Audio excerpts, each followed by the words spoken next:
Hey guys, welcome back. Today I am going to play in a brand new Life Crafted album. I'm cracking open the spine and I just wanted something a little bit easier to work my way into this notebook today. So I am going to use a sketch.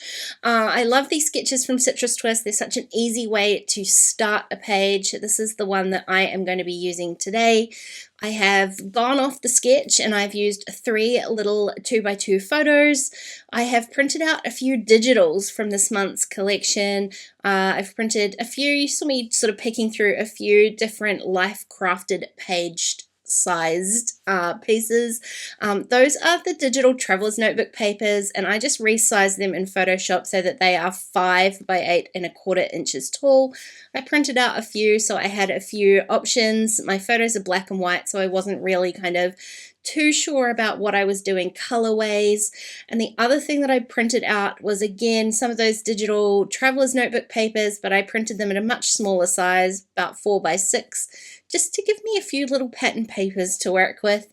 The sketch has lots of lovely layers underneath the photos, so I just printed out a few of the papers that I thought might work color-wise, lots of corals, yellows, and kind of teals that I'm going to use today. So the easiest way I find to punch the holes for my full page, Life Crafted pages like this, is simply to use one of the page protectors and a single hole punch. I just line it all up and punch those 6 holes. I do punch both sheets at the same time just to make sure that they're all lined up nicely, and then I can get cracking on this layout. So it took me a little bit of time to work out where everything was going with all these lovely pattern paper layers. I didn't do a whole lot of planning. I just kind of trimmed out those papers into pieces and just sort of started layering them up. In the sketch, there are some florals added on here, and although the florals have nothing to do with my photos in particular, I love them, so I'm going to add them.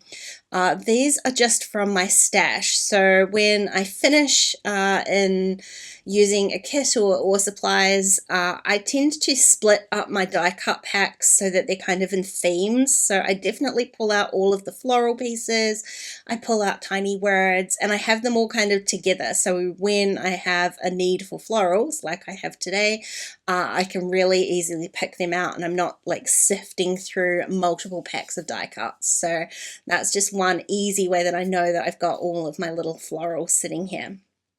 Now I'm still going with all of these paper layering. The thing I think that was throwing me off a little bit was, I mean, it's my favorite paper of the month, that like striped paper. It's so bold, it's so graphic. But the little pops of teal in here were really kind of throwing me off with the background colors.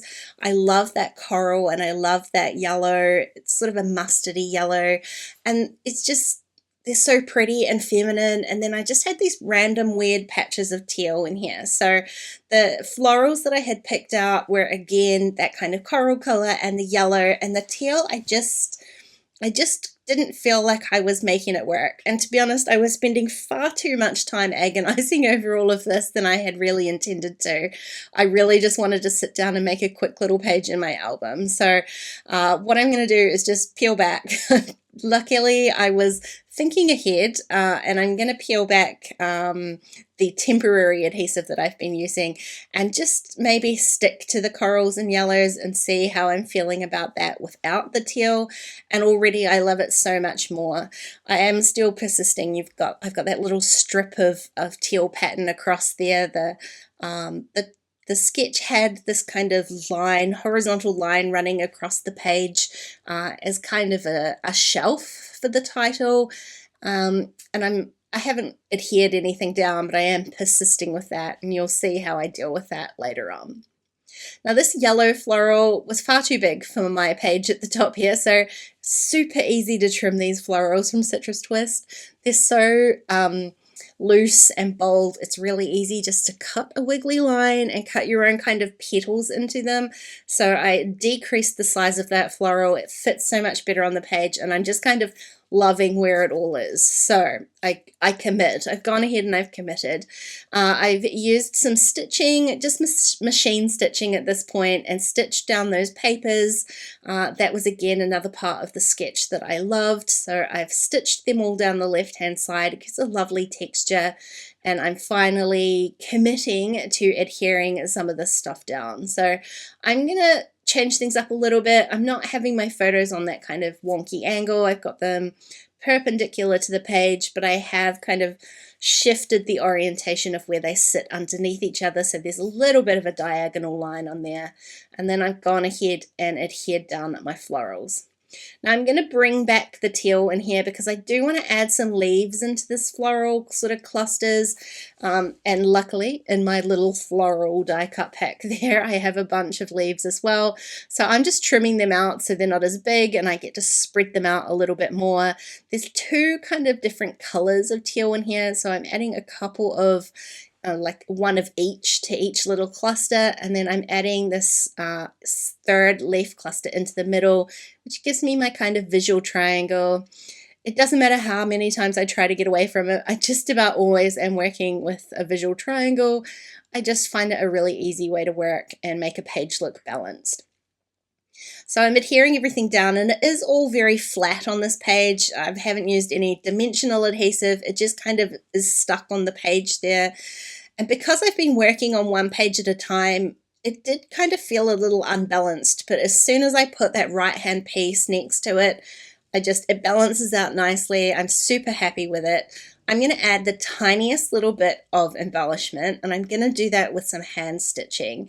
Well, I say hand stitching, but really I'm just going to do a bunch of French knots. So it's one of my favorite things to do to these florals is just to add a little bit of dimension, a little bit of detail, and I love that kind of handmade feeling, but also I find it totally soothing to do all these little knots.